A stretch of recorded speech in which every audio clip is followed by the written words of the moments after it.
Hello, আসসালামু আলাইকুম। আমি আজকে বানিয়েছি আলু পুরি আর ডাল পুরি। একদম ফুলকো, ফুলকো হয়েছে। ভাবতেই পারি নাই এতটা সুন্দর হবে। এইটা আমি ফার্স্ট টাইম বানিয়েছি।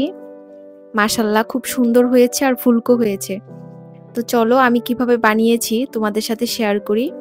প্রথমে ডালটাকে সিদ্ধ করে নিয়েছিলাম।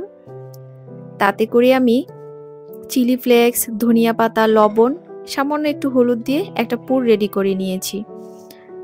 আলুটাকেও সিদ্ধ করে নিয়েছিলাম।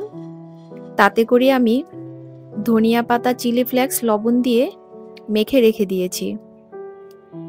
চাইলে চাট মশলাও দিতে পারো।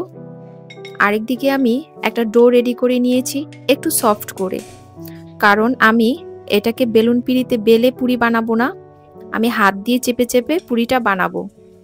তার জন্য আমি পুরটাকে একটু সেট করার জন্য আগেই ডোটা আমি রেডি করে নিয়েছি। আর এই যে দেখো, পুরিগুলোকে আমি একটু লাল করে ভেজে নিচ্ছি। আগুনের পরিমাণটা একদমই লো থাকবে, না হয় পুরিগুলো পুড়ে যাবে, তবে সেদ্ধ হবে না, ভেতর দিয়ে সেদ্ধ হতে যাবে না। আর এই দেখো আমি হাত দিয়ে কিভাবে করেছি। ডোটাকে একটু সফট রাখতে হবে আর হাতে তেল মেখে নিতে হবে। এভাবে কিন্তু ঝটপট বাসায় বানিয়ে খেতে পারো। ডুবো তেলে ভাজা জিনিসপত্র যত কম খাওয়া যায় ততই কিন্তু আমাদের জন্য ভালো।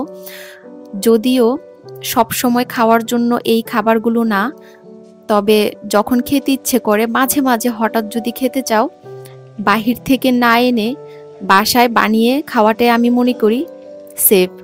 বাচ্চাদেরকেও মাঝে মাঝে বানিয়ে দিলে পছন্দ করবে। পুরিগুলো ভাজা হয়ে গিয়েছে, কেমন হয়েছে একটু কমেন্ট করে বইলো তো। খেতে কিন্তু ভীষণ মজা হয়েছিল, একদম ফুলকো গরম গরম।